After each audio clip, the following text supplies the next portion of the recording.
Bill Bedlam. The Public Utilities Commission is investigating Xcel Energy's customer service and billing practices after reports from customers about problem after problem. Steve on your side has already helped a handful of Xcel customers get the company's attention after they got stuck in the eternal customer service loop.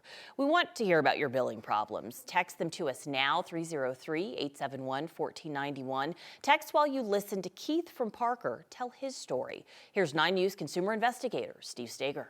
Like, he paid the bill, then he gets billed again, then we skip to October. It's like a jigsaw puzzle. So we do have some gaps. With pieces missing. Hold on, I'm missing a bill. I've spent way too much time staring at Keith Axmaker's bills, trying to make sense of them. Could be 1 digit off or something. I'll let him explain how we got there. My nerves are shot.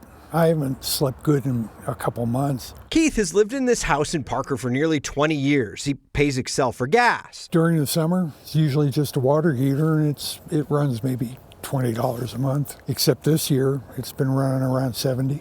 May of this year, $76. That was odd, but not so odd it stood out. It was $70 after we turned the furnace off, and the same thing the next month. The odd thing happened in July. The July bill was $4,360. Whoa! Are you having natural gas parties inside this house? Yeah, you'd think so. Yeah, even though it's summer, we keep the thermostat up to 120. I was just shocked.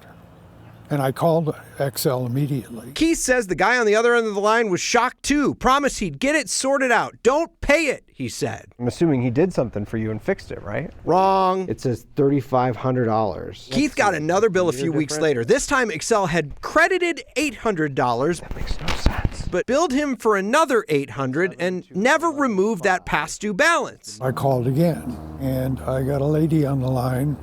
She started lecturing me about therms. I don't know therms from Adam, okay? I says, I can't pay this. I don't have that kind of money. She said, well, we have a program, an installment program. Something's like just... The bill says he was put on an installment plan, all right, ballooning the total to $5,200, all to be paid... I don't understand this at all. ...in a single installment. I don't know what to do.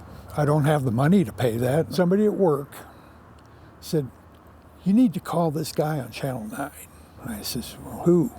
He says, his name's Steve. So there's a different meter for these. Reading through Keith's bills, we found that he was getting billed for 3 different meter numbers over the last 18 months, but his meter only changed once. And almost all of his meter reads were estimates. So we reached out to Xcel, who sent Keith a new bill the same day, reducing the total from $5,200 to $214. The new bill still doesn't make much sense either. I'm not asking for a bunch of money from them. I'm not asking for a big refund from them. I would like an apology. In a statement, Xcel told us that there were a whole mess of issues in Keith's case. The original meter was malfunctioning, so they estimated his bills until they could get it fixed, but the estimates were wrong. Then the new meter installed wasn't working right. They say that's what led to the big bloated bill that they're now sorting out. But we still have some questions, Alex, about that $214 bill because it has charges that date all the way back to May of last year. And Xcel is under rules by the state, the Public Utilities Commission, that say if they overbill or they underbill you, they can only go back 6 months. So we're trying to figure out what, but that doesn't equal the full total. So they sent us a spreadsheet of all the things that went wrong here, and it just, I mean, it's a list left and right. A spreadsheet of mistakes. It's just, it's like something was charged wrong in the beginning, they reversed it, then things were credited for a while, and then they reversed it again, but then they reversed too much, and then they reversed too little, and it just was a mess over the last year. And, you know, it's just left on these people to try to call customer service and say, this isn't right, and then in Keith's case, he gets somebody on the line who says, no, you need to read your bill. You've used all this natural gas. Well, how do you rectify this, right? PUC is looking into it. How is that going? Yeah, so, you know, it's interesting. Xcel actually admitted back in May that they're down a bunch of customer service representatives. So most of them went through attrition since 2023. The company says that they've seen more billing errors since they've started installing these new meters across the service area that require some manual entry, which can include errors. And the company says it's outsourced a lot of its billing functions to IBM, an external vendor, which has created some problems, especially with those manual entry errors in those new meters. But Xcel claims that it's staffing back up and that IBM is adding some staff to help with the workload. The headcount numbers haven't been included in their public-facing documents that they have to report back to the PUC every quarter about how they're progressing with customer service. Those numbers haven't been in the public-facing documents. We're going to try to get them through a records request. So what's the main takeaway? What do you think customers need to be aware You know, of? I'd say the biggest piece of advice I give to people is take your bill off of auto pay. Or if you don't want to do that and you're forgetful, right, and you're worried about potentially lapsing, you want to at least make sure you're reading the bill every month. And look at the bill itself. Compare it to previous bills. You also want to make sure that your consumption isn't suddenly going up to make sure you don't have a leak or you don't have like an energy problem somewhere. Call the company if you spot an error, and if you go through this customer service loop, you want to file a complaint with the Public Utilities Commission because they're investigating this and they're opening cases. And in some cases, their advocates at the PUC can get in touch with Xcel and they can actually get work done before it gets to a high bill that you get put on an installment plan for. Take your bill off auto pay. I think it's going to surprise a lot of people to hear you say that. My family does it. Everybody I know does. But you say with Xcel, that's not the way to go. It's just I've seen so many of these problems, right? And all you can imagine is if you're not paying attention to something and you get a $5,000 bill when you should have had a $70 bill and you don't look at the amount that's paid, I mean, you can overdraw your bank account pretty easily like that. Yep. And then you've got a whole host of more problems. Yeah. Xcel told us this doesn't happen often, though I've heard it happening over and over and over again with people. So my best piece of advice is just at least watch that bill every month.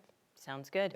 Yeah. You also have a bag next to you. I do. Let's bring this out. What's in the bag, Steve? So we are testing a product every Tuesday. We decided to test the pink stuff. Have you seen this stuff? No, it was the blue stuff last time. It was the blue stuff. So this isn't like the kind of goo that we had last week. This is actually cleaning solvent. So you can see inside right there. Kind of looks like thickened Pepto-Bismol, right? What does it smell like? It smells like, what do you think? That's not bad. Like strawberry? So it's cleaning solution. So our producer Anna took it home and she cleaned some shoes. Oh my goodness, those shoes look pretty clean. Well, so this is the clean shoe. This is the not clean shoe. So you know, she was saying you can kind of see the difference, but kind of. That's a great difference. Yeah, I mean it's pretty soaked too. Especially on the sole. Oh, it's wet. Yeah, it's very wet. So we won't be able to wear these for a while, but you can see it on the sole. Yeah, flip them over. See? I mean that's pretty decent. I think it's pretty good. How much does this cost you? Remind me again, Kayla. I think it was $5.99. Is that right? $6. Close it. Oh, I was off by a penny. So yeah, it's pretty good investment, and we shot some video kind of doing the work. Anna says she tried it at a couple other places, like she used it on like one of those old baking sheets that has all the baked on stuff to try to see if that would get it off. Didn't do much work there. And she started to try to clean some of the grout on her floor. And she noticed that it was almost kind of like pulling the grout out behind it. So she said, maybe I stopped. Not a good idea. Yep, I stopped. Don't want to pull the grout out. But you know, if you've got a kind of tough mess and you've got some time to scrub, the pink stuff might be worth it. Interesting. Yeah. So they say multi-purpose. So oven, stove, saucepan, sinks, barbecues, tiles, glass, showers, sneakers, garden, furniture, paintwork, boats, brass. Interesting. Yeah. It looks like putty, and it doesn't smell terrible. But It does again, not. if you like the artificial smell thing, yeah, give it a shot. I'm impressed with the work that it did on these shoes. I actually, you know, for $6, that's not bad. Anna was a lot more critical back in the room about how the shoes look. I think the shoes look really good. Yeah, I mean, the bottom of that one, compared to the bottom of the other one, pretty impressive. So I agree. Okay, the pink stuff. So again, thumbs up, thumbs down. let's go like this, because Sideways Anna thumb. kind of gave me the down thumb, but like looking at it, I don't think it's too terrible. So if you have a product, by the way, you want us to test, Steve on your side at 9news.com. We'll check it out and see if it's worth it. The best part of Tuesday. Yeah. We'll be right back.